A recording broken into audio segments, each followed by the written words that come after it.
Le bonjour à vous et bienvenue sur Vintage AMTC. Il y a quelques semaines de ça, m'est venue l'idée de me lancer et de vous proposer un défi. Et comme le titre l'indique, il s'agit de fabriquer un établi pour moins de 100 euros. Oui, parce que j'ai fait des recherches, les planches sur 4 pieds à 200 euros, ça va 5 minutes. Bon allez, on va pas perdre de temps, on va taper directement dans le bois dur. Il y a deux enjeux pour ce projet. Premièrement, respecter le budget et deuxièmement, utiliser au maximum des matériaux de récup. Bon allez, je vous montre aussi la face cachée de pourquoi je réalise ce projet. Vous m'avez compris, j'ai pas besoin d'en dire plus. Allez, direction le magasin de bricolage. Alors là, je pars pour acheter 3 planches de 27 par 200 sur 4000. Donc 4 mètres de longueur, et je me rends compte que le mieux, ça aurait été d'avoir un utilitaire. Et ben c'est alors que je me suis rappelé du Citroën HY de Papy, vendu pour une bouchée de pain en 2013. Et ben du coup, je dois me contenter de ça. Ça me fait penser, tu sais, les youtubeurs qui font des tests automobiles. Des excellentes vidéos d'ailleurs, mais ils sont toujours en mode... Waouh, une Clio 4 1,5 litre DCI diesel, je vais m'éclater avec ça. Putain, ça va être l'enfer.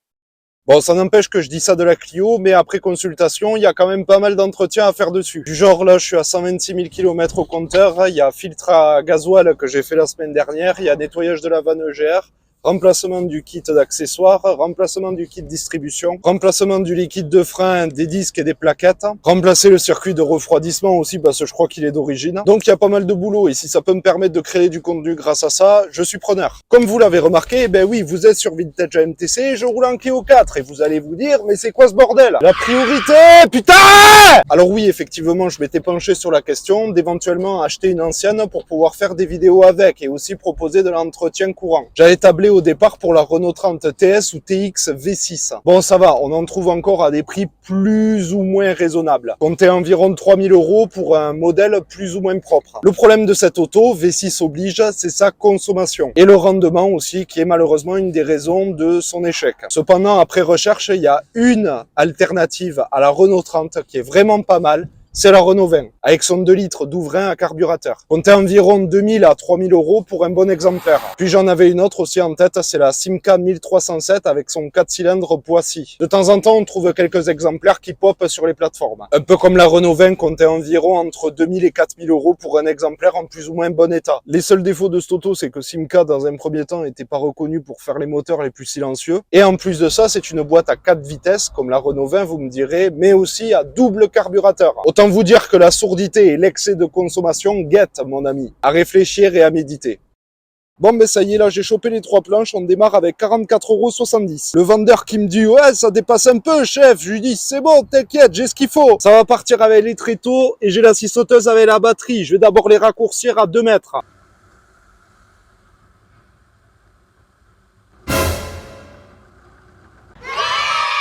Et bien en fait, à ma grande surprise, ça rentrait nickel. À me voir couper avec la scie sauteuse là et les tréteaux, les vendeurs ou caméras, ils ont dû se dire putain mais c'est qui ce pèlerin encore. Bon allez, je vais faire la pause repas, je vais manger le casse-croûte et je vous reprends tout de suite après.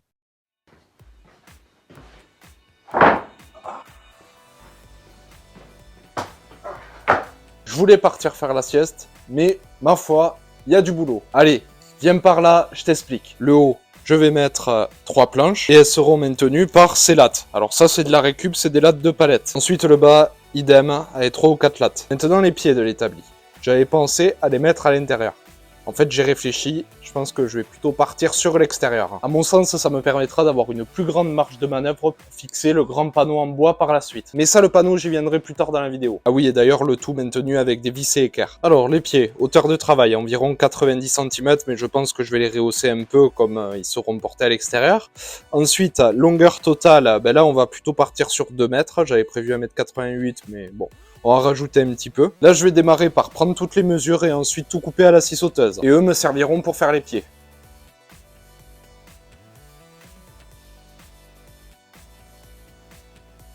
Maintenant que j'ai pris toutes les mesures, je vais passer à la découpe.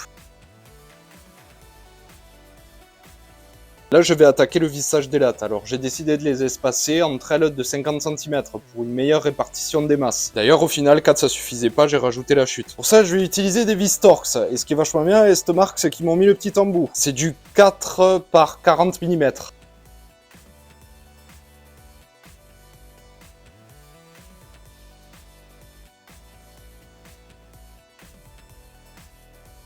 Je vérifie si les pointes ne dépassent pas. Là, ma foi, on a l'air plutôt pas mal. Et ben maintenant, on peut enchaîner sur le deuxième. Et comme on dit, belote et rebelote, on repart exactement sur la même procédure.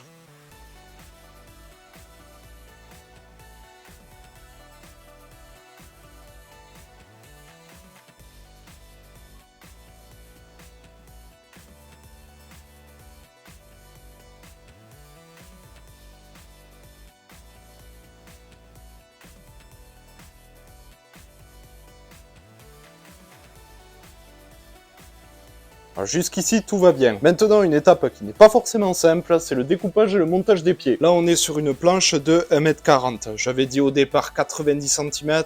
Je pense que je vais couper à, allez, 1 mètre, on va se dire. Mais avant toute chose, avant de continuer, je ne vous l'ai pas dit, mais n'oubliez pas de vous abonner à Vintage MTC. Et aussi, n'oubliez pas de lâcher un petit commentaire si la vidéo et le format vous plaît.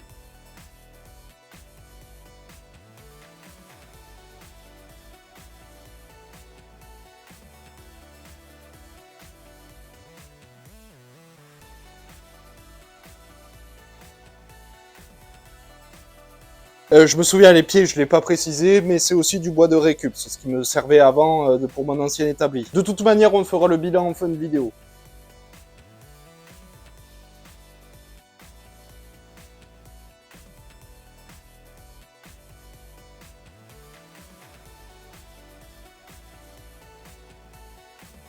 Je peux vous jurer que tout seul, pour fixer les pieds, je sais pas si ça se voit, mais j'ai vraiment galéré. Là, tu vois, en plus, à ton pile poil tenu sur des tréteaux, va juste falloir avec le niveau que je vois si tout est bien droit, et puis ensuite on va pouvoir visser. Ouais, c'est bien ce que je me disais. Il y a un problème. Tu vois, j'ai mis une cale sous l'établi. Là, si on remet le niveau...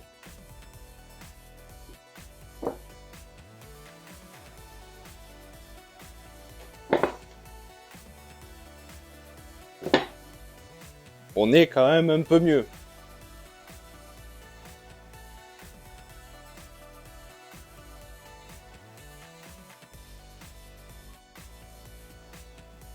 Maintenant que ça c'est fait, place aux équerres. Je vais partir sur 2 sur chaque pied du bas et chaque pied du haut. Comme ça rigidira bien tout l'ensemble. Et je pourrais le charger au max aussi.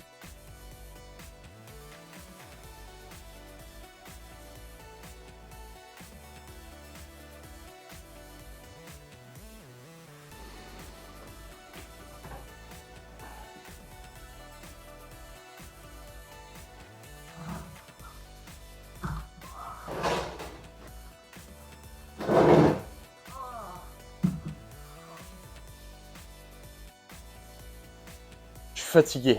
Et je peux vous promettre une chose, c'est que j'ai vraiment mis le paquet sur les vis. Oui, parce que je souhaite que ça soit du solide. Je veux que ça soit du made in France. Que mes enfants dans 20 ans, dans 30 ans, ils pourront bricoler avec. Que mes petits-enfants dans 60 ans, ils pourront faire pareil, bricoler avec, retaper des bagnoles. Que dans 200 ans, on se dise, putain, c'est mon arrière grand-père qui l'a fait, celui. Ouais, peut-être pas, abuse pas quand même. Quoi qu'il en est, le plus gros du travail est fait. En matière de finition, je pense que je vais mettre une traverse ici, là. Après, je vais poncer bien comme il faut. Chasser les pointes de vis qui dépassent aussi. Et après, je me mettrai ici le petit étau. Là, du rangement, ça en fait quand même, hein. Il y en aura plus ce bordel là-bas. Alors pour la partie 2, on va maintenant s'attaquer au panneau en bois. Il permettra de placarder une bonne partie des outils à main que je possède. D'ailleurs, au passage, ton avis m'intéresse au sujet de l'établi. C'est pour ça, n'hésite pas à me donner ton ressenti en commentaire. Putain, l'embout, le pauvre, il a morflé, il attendait qu'une chose, c'était prendre son indépendance.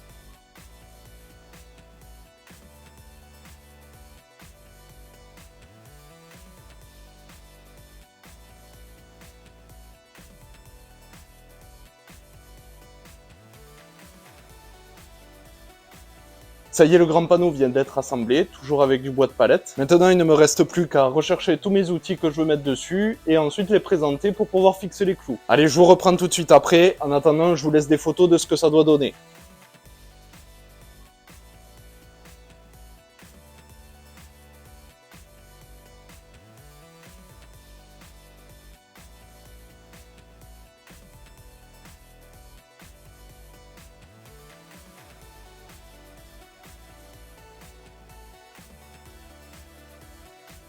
Voilà un résultat final, ce que ça donne. Ça, c'est un casier que je me suis fabriqué en bois de palette, fixé avec des vis. Il y aura les douilles, les grosses douilles et les douilles spéciales qui iront à l'intérieur. Ça pareil, idem, ici iront les queues de cochon. Cette partie ici c'était pour les outils à main. Là-bas je vais en faire une autre partie aussi. Et après je pense que je pourrais m'arrêter là, hein. Je pourrais commencer à le fixer sur l'établi. Ces deux autres parties là après on verra pour plus tard. Voilà ce que ça donne ensuite pour le deuxième panneau avec un support pour les tournevis en bois de palette. Et un autre casier pour tout ce qui est produit du genre graisse, dégrippant, acétone, tout ça. Bois de palette également. La dernière étape maintenant c'est de monter le panneau sur l'établi. Et tout seul, je pense que c'est pas gagné d'avance. Vous avez dû le remarquer, mais le plan de l'emplacement des outils est pas forcément conforme avec les photos que j'ai mis. J'ai dû revoir un peu la stratégie. Ces deux planches là que je viens de découper, faudra les visser sur l'établi et après on vissera le panneau dessus. Voilà, comme ceci.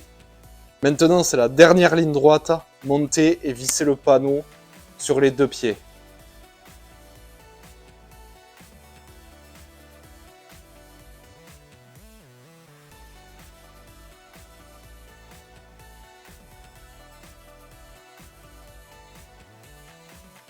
J'ai bien galéré, mais c'est fait.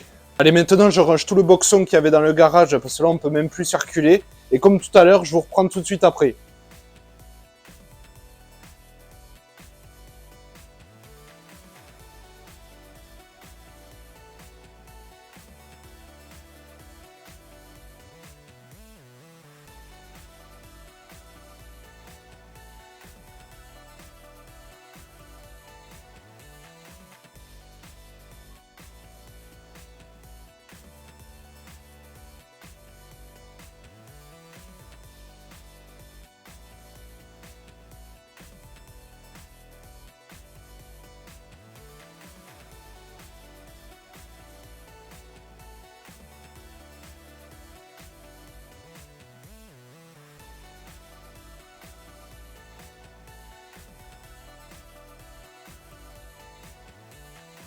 Voilà, la vidéo va toucher à sa fin. Sachez que ça a été un très grand plaisir pour moi de tourner cette vidéo, de construire cet établi et de le partager avec vous. Mais bon, le sujet de base de la vidéo, c'était construire un établi pour moins de 100 €. Et la grande question, c'est est-ce que j'ai pu y parvenir? J'ai sous mes yeux les comptes et donc la réponse. Alors je vais énoncer tout le consommable que j'ai dû acheter, après tout le reste c'est de la récup. 44,70 € pour les 3 planches, 5,98 € pour les 2 paquets d'équerre, 7,98 € pour les 2 boîtes de vis, donc 3,99 € pour une boîte à l'unité et 2,99 € pour un paquet d'équerre à l'unité aussi. Ensuite, la boîte de clous, 12,99 € pour 250. Tout ça nous fait un total de 26,95 € plus 44,70 €. Ça nous fait donc un total de 71,65 €. Mesdames et messieurs, défi remporté. Si ce format vous plaît de fabriquer ou de rénover des choses pour moins de 100 €, n'hésitez pas à me le faire savoir en commentaire. Bon allez, surtout portez-vous bien, n'oubliez pas de vous abonner à Vintage AMTC. Quant à moi, je vous dis à bientôt et surtout, bonne route à vous.